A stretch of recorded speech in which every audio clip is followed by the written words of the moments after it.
Hi everybody, Damon Owens here, and today I want to talk about 3 practical tips for working through conflict in our relationships. I can promise you we are going to cover conflict many times because it's one of those essential elements of relationship. Today we're going to discuss some of the essentials to working through inevitable differences and conflicts that occur in every relationship. Every relationship. You ready? All right, let's go. I can promise you that this conflict is not just you. As I said, we're going to be covering a lot of this on this channel, but I wanted to hit you with 3 very practical things that every relationship should have mastered and to be focused on when it comes to conflict. Conflict is one of the most challenging, but also one of the most fruitful areas in every relationship. This is where your relationship will grow or it will die. And we all of us have to learn the art, the science, and the habits of managing conflict. And it doesn't come naturally, right? You are a unique, unrepeatable human mystery. Your partner is a unique, unrepeatable human mystery. And together, you uniquely conjure up mysteries about one another. How's that way to look at it, right? This is just a certain way that people you say push your buttons or draw things out of you. That's a conjuring, and it reveals something about yourself and about someone else that makes it unique. We have to respect that. And this is why, thanks be to God, conflict is not failure, not even a sign of failure. We conflict because we're in relationship. Conflict is simply a failed repair attempt. If you assume the other person is coming from a sincere place of seeking security, love, knowing that they're worthy to be loved for who they are, and that you're willing and capable of fulfilling that need. So it's an attempt. Do you love me? Do you love me? Am I worthy to be loved? And remember, our goal with conflict is not that it's failure, but that it's an opportunity to grow in love. Do you want to be right and win? Or do you want to be happy and love? We want unity over victory. In successful relationships, the Gottman Institute tells us that 69% of recurring differences in relationships are never resolved. And that's okay. These are successful relationships. So the goal isn't just to find resolution to everything. The goal is to love. The goal is unity, not the elimination of a conflict. So here are 3 practical tips today for working through conflict. And I'm going to cover check your thoughts, check your emotions, and check your delivery. All right? Check your thoughts. Keep your mind in the moment. As I said, it's unity over victory. And remind yourself of that. Are you actually listening to what your partner is saying and you're trying to express? This is one of my big issues with my beloved Melody. My mind is so far off and somewhere else and thinking about how I'm going to respond and what she's really trying to say and all these things that just aren't true. We have to be present in that moment. When we speak, are we speaking to the actual conflict that you have, or do you need more time to gather your thoughts more clearly? Remember, check your thoughts. Remind yourself that the conflict is about something, not about someone. And then how big an issue is this? Is this a minor issue? Is it a medium? Is it a major one? You don't have to bring everything up, but you also don't have to punt, and think that if I bring this up, it's going to cause a conflict. Pray. Pray for a discernment about whether this is the right time and the right issue to address. And God's not going to leave you. Do you think you're under attack? Do you feel like you need to defend yourself and counterattack? Maybe I'm projecting. This is my dominant defect in conflict with Melanie in my marriage. 29 years. And I'm always like, I got to protect myself, right? Am I focused only on facts? Guilty again. Or focused only on emotions? And remember, it goes both ways. Facts don't care about feelings. You've heard that one? But also feelings don't care about facts. There's a real 2 different domains that we connect with one another. Number 2, check your emotions.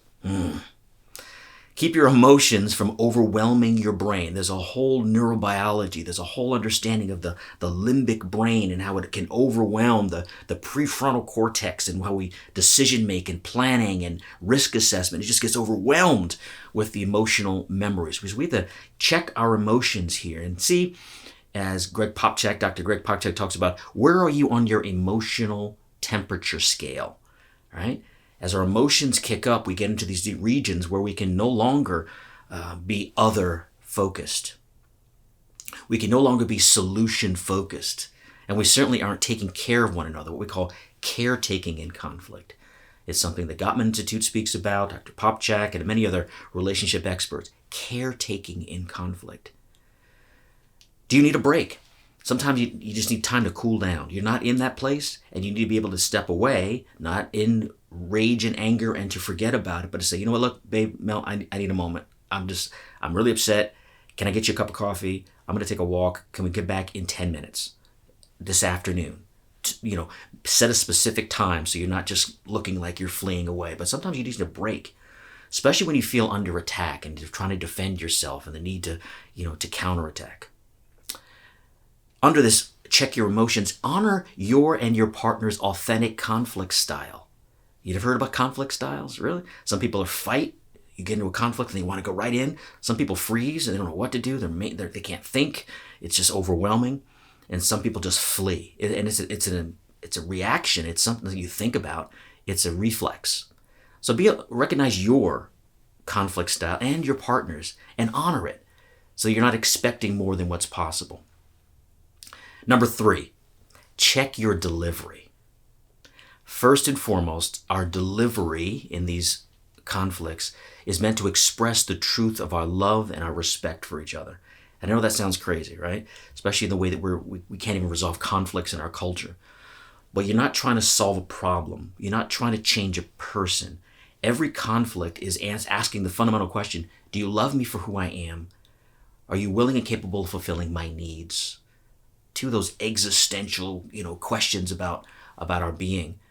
So first and foremost, we want to express both in our words and in our melody, right? The tone of how we speak. It's like a song. Every song has lyrics and a melody. That makes up the whole song. It's not just the words of the song. It's not just the melody. Something about them together. And the question is, what does our song sound like when we're delivering these important things to our beloved? With our thoughts and with our emotions, when we get them, well ordered, rightly ordered, now we have to be mindful of both the words and our tone. Some very practical things from smartloving.org. Love these folks, the Parolas, Brian Parola. And they're talking about creating I statements. Keep your focus on expressing first your internal experience, I feel, rather than describing the situation or accusing the other person, right? So again, my engineering temperament is always like, well, this happened, so we should do this. But the most fruitful way of delivering in love with Melanie and in all relationships, as they teach at smartloving.org, is these I statements. And the I begins with how I feel. And there's even a link in the bottom here, in the post here, about emotions, how we need to grow our vocabulary of emotions. We have very limited vocabulary, most of us.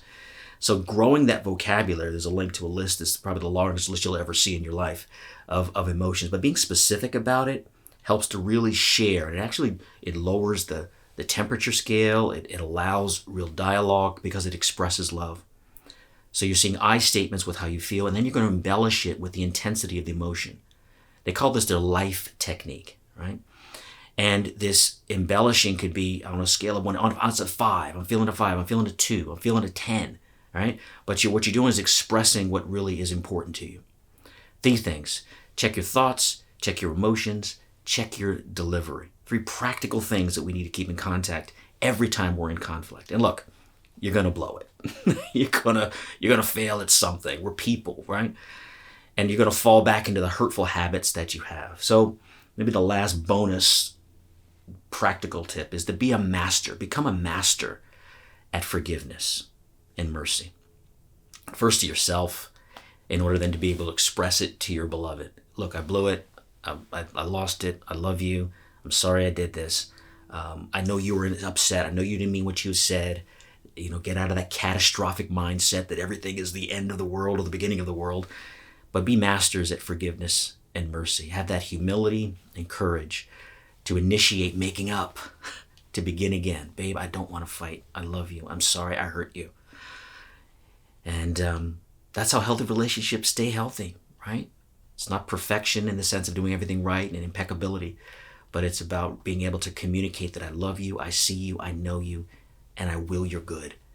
That's what's beautiful. Remember, conflict is not a sign of failure, but it's that struggle to build community. Don't avoid it, but also don't go looking for it either. All right, we'll see you next time.